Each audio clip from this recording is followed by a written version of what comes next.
Hello जय हिंद student, welcome back to physics resource centre 2.0। और आज के इस वीडियो में हम लोग इस दर्पण वाले चैप्टर से कुछ न्यूमेरिकल सॉल्व करेंगे, कुछ महत्वपूर्ण प्रश्न सॉल्व करेंगे जो कि प्रीवियस ईयर की परीक्षाओं में पूछे गए हैं। ठीक ना, उनमें से मैं कुछ प्रश्न को देखता हूँ। प्रश्न मैं आपको पिपॉप में दे दूँगा साइड में, ठीक ना, आप वहाँ से देख लेना। मैं डायरेक्टली प्रश्न को बुक से पढ़ता हूँ। क्या है कि एक मोटरसाइकिल में पीछे का दृश्य देखने के लिए 5 मीटर की वक्रता त्रिज्या वाला उत्तल दर्पण लगा है। पीछे से आ रही दूसरी मोटरसाइकिल जो कि 5 मीटर की दूरी पर है, उसके प्रतिबिंब की स्थिति, प्रकृति व आकार ज्ञात कीजिए। तो मेनली आपको बात कर रहा है कि एक मोटरसाइकिल में जो पीछे के दर्पण होता है साइड में, ठीक ना, जिसमें हम लोग पीछे का दृश्य देखते हैं, उसकी बात कर रहा है कि उसका जो वक्रता त्रिज्या दे रखा है ना, वक्रता त्रिज्या यानी सेंटर ऑफ कर्वेचर, आर का जो वैल्यू दे रखा है वो दिया है आपका 5 मीटर। 5 मीटर उसकी वक्रता त्रिज्या दे रखा है। और आपको ये दे रखा है कि दूसरी आ रही मोटरसाइकिल है, ठीक ना, उसके पीछे, और वो उससे 5 मीटर की दूरी पर है, अर्थात वस्तु की दूरी दे रखा है ये भी 5 मीटर। वस्तु की दूरी भी कितनी है? 5 मीटर है।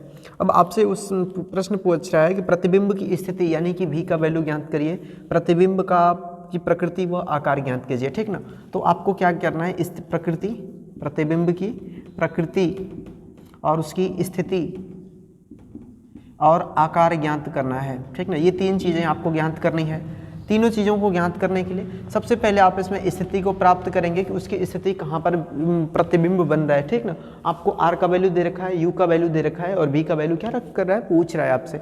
और आकार तब पता चलेगा जब आप रेखीय आवर्धन ज्ञात करेंगे। तो चलिए हम लोग इसको सॉल्व करते हैं। बुक को मैं रखता हूँ साइड में, ठीक है। अब चलिए तो प्रश्न की बात करेंगे। तो सबसे पहले आपको भी का वैल्यू चाहिए, तो यहाँ से आप एफ की वैल्यू ज्ञात करिए। तो एफ की वैल्यू अगर ज्ञात करेंगे तो आर बटा कितना होता है, 2 होता है, यानी कि 5 बटा में 2, 5 बटा 2 ये मीटर हो जाएगा, 5 बटा 2 मीटर। इसकी क्या हो जाएगी, फोकस दूरी। अब आपको पता है कि चूंकि उत्तल दर्पण है ना, उत्तल दर्पण की बात कर रहा है, तो उत्तल दर्पण में फोकस दूरी को हम लोग प्लस लिखते हैं और वस्तु की दूरी जो होती है वो माइनस होती है। जो वी का वैल्यू मिलता है वो भी प्लस ही मिलता है। और बेसिकली ये तो वस्तु की स्थिति पर भी निर्भर करता है।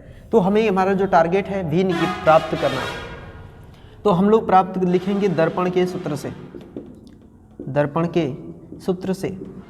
और जो दर्पण का सूत्र क्या कहलाता है, 1/f is equal to 1/v plus में 1/में u, ये फार्मूला होता है। आप सभी वैल्यूज को रखिए। तो f का वैल्यू रखेंगे तो 1/में 5 बटा में 2 प्लस में ही रहेगा, इज इक्वल टू 1 बटा v का वैल्यू प्राप्त करना है, प्लस में 1/में माइनस में 5 u का वैल्यू रखेंगे। ठीक ना, जैसे ही आपने ये वैल्यू रखा है यहाँ पर, मैं इसको आगे सॉल्व करता हूँ। तो देखिए कितना हो जाएगा, ये 2 ऊपर चला जाएगा तो 2 बटा में 5 हो गया, और इधर 1 बटा में भी माइनस में 1 बटा में कितना हो गया, 5। आप 1 बटा 5 को इस साइड लेके चले आएंगे तो 2 बटा में 5 प्लस में 1 बटा में 5 इज इक्वल टू कितना हो गया, 1 बटा में भी। दैट्स वाई आप इसको इधर या फिर उधर लिख सकते हैं। चलिए मैं इसको अभी यहीं पे सॉल्व करता हूँ। 5 का एलसीएम लेंगे, 5 होगा, 2 प्लस में 1 इज इक्वल टू 1/में भी 2 और 1 3 बटा में 5। किसका वैल्यू आया, 1/में भी का वैल्यू। तो भी बराबर में कितना हो जाएगा, 5 बटा में 3। ठीक ना, आप इसको डिवाइड कर लेंगे, ये किस में आ जाएगा, मीटर में आ जाएगा। ठीक ना, अब देखिए भी का वैल्यू भी किस में मिला हमको, पॉजिटिव मिला। भी का वैल्यू क्या मिला, पॉजिटिव मिला। और आपको पता है कि अगर u का वैल्यू उत्तल दर्पण के लिए बेसिकली u का जो वैल्यू होता है वो नेगेटिव होता है, v और f का जो वैल्यू होता है वो किस में रखते हैं हम लोग, पॉजिटिव होता है। ठीक ना, पॉजिटिव होता है, इक्वल साइन को हटा देते हैं। u का वैल्यू नेगेटिव होता है, v और f का वैल्यू क्या होता है, पॉजिटिव होता है। ठीक ना, और आपको बिल्कुल सेम कंडीशन में वैसे ही मिला हुआ है, v का भी वैल्यू पॉजिटिव मिला, f का वैल्यू पॉजिटिव दिया हुआ था हम लोगों के पास पहले से। ठीक ना, अब चलिए तो हमें क्या मिल चुकी है, प्रतिबिंब की स्थिति मिल चुकी है। ठीक ना, तो प्रतिबिंब की स्थिति क्या है, 5 बटा में 3 मीटर है। ठीक ना, 5 बटा में 3 मीटर, या फिर आप इसको डिवाइड कर लेंगे तो 1.6, 3 एकम 3, ठीक ना, और 2 बचा, 0.0, 3 छक में 18, और ये आता जाएगा। तो बेसिकली हम लोग इसको 1.67 मीटर लिख लेते हैं। 1.67 मीटर, ये किसकी वस्तु स्थिति हो गई, ये प्रतिबिंब की स्थिति आ गई। अब देखिए जब ये प्रतिबिंब की स्थिति आ गई ना, अब आपको आकार चाहिए और प्रकृति चाहिए। तो अगर हमें तीनों बिल्कुल मतलब u निगेटिव, v और f दोनों का वैल्यू हमें पॉजिटिव मिला है, तो ये स्पष्ट है कि प्रतिबिंब जो बनेगा वो कैसा बनेगा, आभासी बनेगा और सीधा बनेगा। आभासी बनेगा और क्या बनेगा, सीधा। साथ ही साथ कहाँ पर बनेगा, दर्पण के पीछे, दर्पण के पीछे बनता है। चलिए एक और अब इसमें जो आकार की बात कर रहे हैं ना, तो आकार के लिए मैं आपसे क्या कहा हूँ, हम लोग क्या ज्ञात करेंगे, आवर्धन ज्ञात करेंगे। देखिए आवर्धन फार्मूला पता है आप लोगों को, m इज इक्वल टू क्या होता है, माइनस में v बटा में u, यही फार्मूला होता है ना। तो अब यहाँ पर आप क्या करिए कि बिल्कुल अगर आपको स्पष्टली क्लियरली नहीं पता है ना, तो आप क्या कर सकते हैं, इसके बराबर i बटा में o भी लिख सकते हैं, ठीक ना, ताकि मैं आपको बता सकूं। अब देखिए ये दोनों इक्वल होंगे, ठीक ना, इक्वल तो है ही। तो अब यहाँ से v और u का वैल्यू रखिए। तो जैसे ही आप v का वैल्यू रखेंगे तो माइनस v कितना है आपका, 5 बटा में 3 है, 5 बटा में 3 है। और ये कितना मिलता है आपको, u का जो वैल्यू मिलता है वो -5 मिलता है। तो मैं -5 लिखता हूँ और इधर i बटा में क्या लिख सकता हूँ, o लिखता हूँ। जैसे ही हम लोग इसमें क्या करेंगे, इसको सॉल्व करेंगे तो सॉल्व करने पर कितना आ जाएगा, माइनस और माइनस प्लस हो जाएगा, 1/3 हो जाएगा इज इक्वल टू i बटा में o। i बटा में क्या मिला, o मिला। अब यहाँ से अगर आप i का वैल्यू ज्ञात करिए तो कितना मिलेगा, o बटा में 3 मिलेगा, i is equal to o बटा में 3 मिलेगा। अर्थात इस बात से क्या तात्पर्य है कि जो प्रतिबिंब है वो वस्तु का 1/3 है, मतलब वस्तु की लंबाई का 1/3 है। जैसे मान के चलिए 3 मीटर लंबी वस्तु है तो उसका जो इमेज बन रहा है वो 1 मीटर लंबा बन रहा है, ठीक ना। मतलब मैं आपको एक एग्जांपल दे रहा हूँ, तो ये हमारा आ जाता है आवर्धन। अब देखिए ये तो आपने फाइनल फार्मूला वगैरह निकाल लिया आपने आवर्धन का, परंतु आप इसको लिखोगे कैसे आप अंतिम में, ठीक ना। तो आप ये बताएंगे कि पीछे से आ रही बाइक, ठीक ना, का बाइक का आभासी व सीधा प्रतिबिंब दर्पण के पीछे लगभग 1.67 मीटर पर बनता है, जो कि वस्तु की अपेक्षा 1/3 का, वस्तु की लंबाई का 1/3 है। आपको लिखना पड़ेगा, ठीक ना। जब आप उतना लिखोगे तब आपका एग्जामिनर समझेगा कि आपने स्पष्ट लिखा हुआ है आंसर। तो ये बहुत सिंपल सा प्रश्न है, कोई भी इस प्रश्न को सॉल्व कर सकता है। और सबसे मज़े की बात तो ये बता दूं आपको ना, ये 3 से 4 नंबर के कम, 3 से 4 नंबर से कम में नहीं आएगा प्रश्न। अगर आपने बिल्कुल मेहनत से पढ़ी है ना, थोड़ा सा भी दिमाग लगा के पढ़ा है, तो ये प्रश्न बहुत ही आसान है, ईजी है। चलिए अब हम लोग दूसरे प्रश्न की बात करते हैं। इसको मैं इरेज कर देता हूँ, ठीक ना। हमारा अगला प्रश्न है वो भी उत्तल दर्पण पर है, और यह प्रश्न 2014 की यूपी बोर्ड की परीक्षा में पूछा गया था, ठीक ना। प्रश्न दे रखा है, एक उत्तल दर्पण से 25 सेंटीमीटर दूर रखी एक वस्तु के प्रतिबिंब की लंबाई वस्तु की लंबाई की आधी है, ठीक ना। दर्पण की फोकस दूरी ज्ञात कीजिए। बहुत सिंपल प्रश्न है। देखिए क्या दे रखा है आपसे, एक उत्तल दर्पण है और उत्तल दर्पण से 25 सेंटीमीटर दूर रखी वस्तु है, तो u बराबर कितना दे रखा, माइनस में 25 दे रखा, -25 सेंटीमीटर, ठीक है। उसके अलावा आपको से कह रहा है कि वस्तु के प्रतिबिंब की लंबाई वस्तु की लंबाई की आधी है, अर्थात वस्तु की लंबाई की आधी, i का जो वैल्यू है वो o बटा में 2 है, वस्तु की लंबाई की आधी। इट मीन्स जो आपको आवर्धन मिलेगा 1/2 मिलेगा, 1/2 मिलेगा। आपको क्या ज्ञात करना है भाई, फोकस दूरी ज्ञात करना है। क्या ज्ञात करना है, फोकस दूरी ज्ञात करना है। चलिए हम लोग ज्ञात कर लेते हैं कि इसकी फोकस दूरी का वैल्यू कितना आता है, ठीक ना।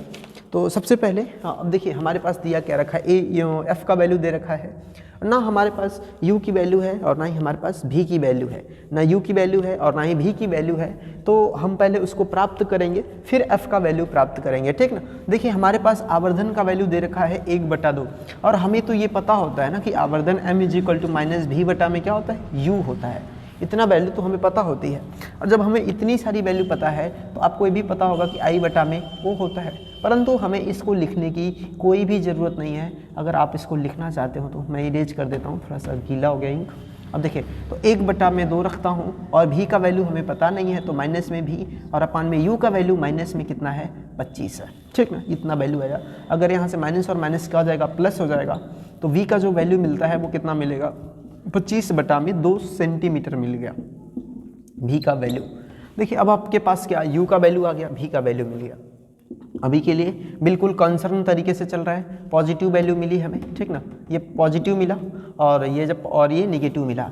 सिंपल। और उत्तल दर्पण की जो सारी कंडीशंस हैं वो फॉलो हो रही हैं। अब हम लोग क्या करते हैं, दर्पण के सूत्र से अब इसको सॉल्व करते हैं, फोकस दूरी, ठीक ना। तो दर्पण के सूत्र से दर्पण का सूत्र क्या कहता है, 1/f = 1/v प्लस में 1/u। वैल्यू रखिए, 1/f की वैल्यू तो प्राप्त ही करनी है, तो इज इक्वल टू 1v की जो वैल्यू है वो 25/2 है, तो 1/25/2 प्लस में ही रखेंगे, प्लस में 1/-25 इतना लिखेंगे, ठीक। अब देखिए जैसे इसको सॉल्व करेंगे 2 ऊपर चला जाता है, 2/25 और माइनस में 1/25 ये वैल्यू मिला, ठीक ना। अर्थात तो अब हम इसको सॉल्व करेंगे तो 2 माइनस में 1/25 आया, 1/f का वैल्यू, और यहाँ से कितना आया 1/25 आया, और f का जो वैल्यू मिलेगा वो कितना मिलेगा 25 सेंटीमीटर। अर्थात इस उत्तल दर्पण की जो फोकस दूरी आ रही है वो भी 25 सेंटीमीटर आ रही है, बिल्कुल एकदम क्लियरली, कोई भी इसमें संदेह नहीं है, ठीक ना। अब अगर आपको लिखना होगा तो क्या लिखेंगे, ठीक ना, क्या लिखेंगे कि अतः दर्पण उत्तल दर्पण से 25 सेंटीमीटर दूर रखी वस्तु का आभासी व सीधा प्रतिबिंब दर्पण के पीछे, ठीक ना, 25/2 सेंटीमीटर अर्थात 12.5 सेंटीमीटर दूरी पर बनता है, जिसकी फोकस दूरी 25 सेंटीमीटर है, ठीक ना। आप इस तरीके से करके कुछ लिखेंगे एक अस्पष्ट लैंग्वेज में, ताकि आपको ये समझ में आ जाए, एग्जामिनर को समझ में आ जाना चाहिए कि आपने इसका आंसर बिल्कुल सटीकता से लिखा हुआ है, ठीक ना। तो ये आपके पास दूसरा प्रश्न रहा। अब मैं तीसरे प्रश्न की तरफ चलता हूँ, ठीक ना, इसको मैं इरेज करता हूँ।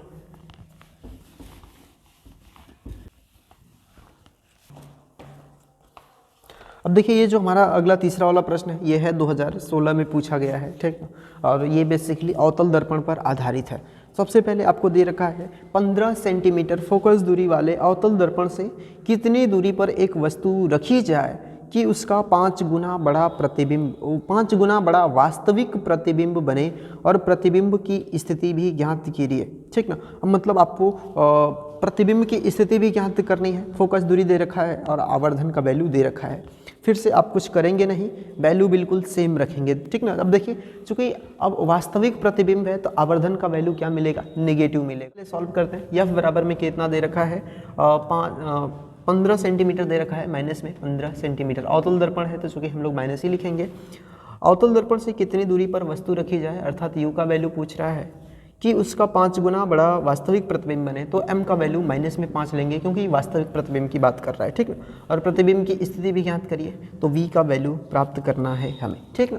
अब चलिए, अब यहाँ पर हम लोग क्या करते हैं कि सब कुछ प्राप्त करते हैं। आप एक चीज़ याद रखिएगा, अगर वास्तविक प्रतिबिंब होता है ना, वास्तविक और उल्टा प्रतिबिंब होता है, तो आवर्धन का जो वैल्यू रखते हैं वो नेगेटिव रखते हैं, m का आवर्धन, और आभासी और सीधा होगा तो हम लोग क्या रखेंगे, पॉजिटिव रखेंगे, आभासी व सीधा। पिछले क्वेश्चन में मैंने बताया था, तो m का वैल्यू क्या रखेंगे, पॉजिटिव रखेंगे प्लस में। ये हमारे पास शर्त हो गई, ठीक है। अब यहाँ से हमें चूंकि v और u दोनों का वैल्यू प्राप्त करना है, तो सबसे हम लोग आवर्धन का ही प्रयोग करेंगे। तो m = माइनस में v बटा में u। यहाँ से जैसे ही हम लोग यूज करेंगे, यहाँ पर माइनस में 5 रखेंगे, = माइनस v बटा में u। दोनों तरफ अगर माइनस से गुणा कर दीजिए तो ये 5 = v बटा में क्या हो जाएगा, u हो जाएगा। तो v बराबर में क्या आया, 5u। ये हमारे पास v की वैल्यू आ गई। अब हम लोग दर्पण के सूत्र से, दर्पण के फार्मूले का प्रयोग करते हैं। तो दर्पण के सूत्र से जो दर्पण का सूत्र होगा वो क्या होगा, 1/f = 1/v प्लस में 1/ में u। अब वैल्यू पुट करते हैं तो f का वैल्यू रखेंगे तो 1/ में माइनस में 15 और = 1/ में v का जो वैल्यू रखेंगे 5u प्लस में 1/ में u। एक बात का आप हमेशा ध्यान देना कि ये हमारे पास कोई एग्जैक्ट वैल्यू नहीं है। एग्जैक्ट वैल्यू का मतलब ये हमारे पास एक फार्मूले इक्वेशन के रूप में है, तो अब यहाँ पर हम प्लस अथवा माइनस नहीं, जब तक हमें इसकी बिल्कुल न्यूमेरिक वैल्यू दे रखी हो तब हम इसको साइन के साथ रखेंगे, ठीक है। एलसीएम लेंगे तो कितना हो जाएगा, 5u हो जाएगा, 1 प्लस में कितना हो जाएगा आपका 5 हो जाएगा, इधर 1/ में माइनस में 15 हो जाएगा। तो 1/ माइनस में 15 = 5 × 6 बटा में 5u।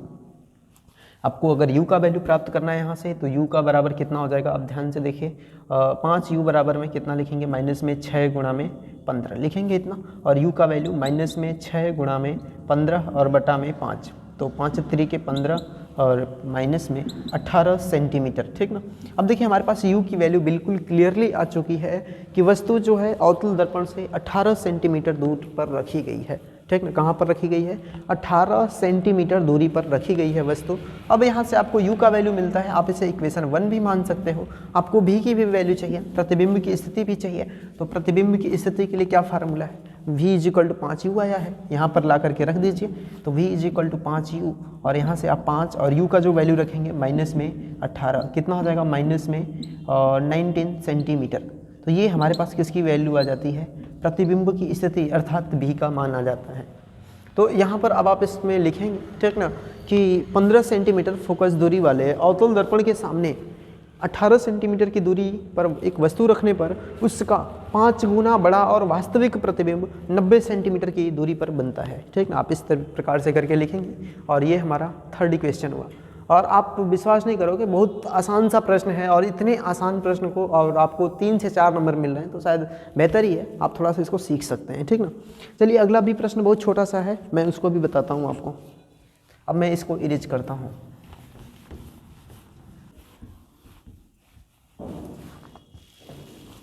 ठीक है, अगला जो प्रश्न है ये 3 ईयर में पूछा गया है, मतलब रिपीटेशन है इसमें ज़्यादा है, 2017, 18 और 2020 तीनों ईयर्स में पूछा गया है। और इस प्रश्न को हम लोग देखते हैं क्या दिया हुआ है कि 15 सेंटीमीटर फोकस दूरी वाले अवतल दर्पण के सामने 30 सेंटीमीटर की दूरी पर 2 सेंटीमीटर लंबाई की एक वस्तु रखी है, बनने वाले प्रतिबिंब की स्थिति, आकार और प्रकृति ज्ञात करिए। ठीक है, अब इस प्रश्न को हम लोग थोड़ा सा ध्यान देते हैं कि इसमें 3 चीज़ें हमें याद करनी है, स्थिति, आकार और प्रकृति। साथ साथ हमें दिया गया है उस अवतल दर्पण की फोकस दूरी दे रखा है, उसके सामने कितनी दूरी पर वस्तु है और वस्तु की लंबाई। तो जो दिया है उसको सबसे पहले लिखते हैं हम लोग। तो फोकस दूरी f का वैल्यू कितना दे रखा है, माइनस में 15 सेंटीमीटर, और चूँकि अवतल दर्पण है तो हम लोग माइनस में ही लिखेंगे 15 सेंटीमीटर। ठीक ना, इसके अलावा अवतल दर्पण के सामने 30 सेंटीमीटर की दूरी पर रखा है ना, तो u बराबर में माइनस में 30 सेंटीमीटर, ये u का वैल्यू आ गया। वो वस्तु की लंबाई o का वैल्यू कितना है, 2 सेंटीमीटर है। ठीक ना, वस्तु की लंबाई। अब देखिए इसके अलावा अब आपको कुछ भी नहीं दे रखा है, v का वैल्यू ज्ञात करना है, v का वैल्यू ज्ञात करेंगे, बाकी सब चीज़ें क्लियर हो जाएंगी, आकार और आकृति भी। ठीक है, सॉरी आकार और इसकी स्थिति भी। तो अब हम लोग इसके आगे प्रयोग करते हैं दर्पण के सूत्र से। ठीक है, दर्पण के सूत्र से, दर्पण का सूत्र क्या होगा, 1/f is equal to 1/v plus में 1/u। f का वैल्यू रखिएगा तो 1/ माइनस में 15 is equal to 1/v plus में 1/ माइनस में 30, ये वैल्यू आ गया। और माइनस 1/15 हो गया is equal to 1/v minus 1/30। आप इसको इस साइड लेकर आके आएंगे तो 1/v का जो वैल्यू आएगा माइनस 1/15 प्लस में 1/30। जब आप इसका एलसीएम फाइंड करते हैं तो एलसीएम कितना आएगा, 30 आएगा, और माइनस में 2 प्लस में 1 is equal to minus 1/30 value आता है। 1/30 वैल्यू किसका आता है, 1/v का। तो v का जो वैल्यू मिला वो हमें क्या मिला, माइनस में 30 सेंटीमीटर मिला। ठीक ना, ये देखिए हमें प्रतिबिंब की स्थिति आ गई है कि प्रतिबिंब कितनी दूरी पर बन रहा है, परंतु हमारे पास 3 चीज़ें थी, प्रतिबिंब की स्थिति, प्रतिबिंब की स्थिति, आकार और प्रकृति बताइए। ठीक ना, ये हमें पता करनी थी। क्योंकि आप ध्यान समझिएगा, ये कौन सा दर्पण था, हमारा अवतल दर्पण था। स्थिति जो इसकी मिलती है, कितनी मिलती है स्थिति, माइनस में 30 सेंटीमीटर। ठीक है, अब आकार की बात कर रहे हैं, अब हम आवर्धन ज्ञात करेंगे तो आवर्धन का वैल्यू माइनस में v/u, ये वैल्यू रखेंगे। और चूंकि v का जो वैल्यू आया वो कितना आया हमारे पास, देखिए v का जो वैल्यू आ रखा है माइनस में 30 सेंटीमीटर, और अपान में माइनस तो पहले से हमारे पास, और अपान में जो दे रखा है u का वैल्यू वो कितना दे रखा है, माइनस में 30 सेंटीमीटर, ये भी दे रखा है। साथ ही साथ आप इस फार्मूले में I/में O को भी लगाएंगे, क्योंकि प्रतिबिंब की लंबाई भी चाहिए हमें, तो I/में O, और जो O का वैल्यू दे रखा है वो भी 2 सेंटीमीटर ही दे रखा है। तो यहाँ से जब आप I का वैल्यू ज्ञात करेंगे तो वो कितना आ जाएगा आपका, आप इसको कट कर दीजिए। ठीक ना, तो 1 आ जाएगा, इधर कितना आ जाएगा आपका I/2। ठीक ना, I/2, अर्थात डायरेक्टली अगर आप I का वैल्यू ज्ञात करो तो 2 सेंटीमीटर। ठीक ना, I का जो वैल्यू आया वो भी कितना आया, 2 सेंटीमीटर। आप इधर इक्वल लिखना जरूरी नहीं है, आप दोनों को एक ही सेम डायरेक्शन में एक ही पोजीशन पर ले सकते हैं। ठीक, अब देखो ये हमारा सीखे प्रश्न को अब मैं फिर से आपको बता देता हूँ। आकार जो आएगा, जितना वस्तु का लंबाई है उतना ही उसके प्रतिबिंब की लंबाई। देखो वस्तु की लंबाई 2 सेंटीमीटर है तो प्रतिबिंब की लंबाई भी कितनी आई है, 2 सेंटीमीटर ही आई है। आकार की बात तो हो गई, ठीक ना, बिल्कुल वस्तु के बराबर, वस्तु के बराबर। ठीक ना, और प्रकृति की बात करेंगे तो प्रकृति कैसी है, वास्तविक और उल्टा, वास्तविक और उल्टा, ये इसकी प्रकृति है। कैसे पता चला हमें, देखिए जितना दूरी वस्तु रखे हैं उतना दूरी पर प्रतिबिंब बनता है। और अवतल दर्पण में एक ही कंडीशन होती है, एक ही शर्त होती है, जहाँ वस्तु वहाँ प्रतिबिंब बने, वो है वक्रता केंद्र। अगर वक्रता केंद्र पर हम लोग वस्तु को रखते हैं तो वक्रता केंद्र पर ही उसका क्या बनता है, प्रतिबिंब बनता है। ठीक ना, तो ये हमारे पास हो गया 4th क्वेश्चन, 14 क्वेश्चन। एक और मैं क्वेश्चन आपको सॉल्व करता हूँ, फिर हम लोग अगले बाकी शेष क्वेश्चन अगले वीडियो में सॉल्व करेंगे, ठीक ना। तो यहाँ पर मैं इसको अरेंज करता हूँ।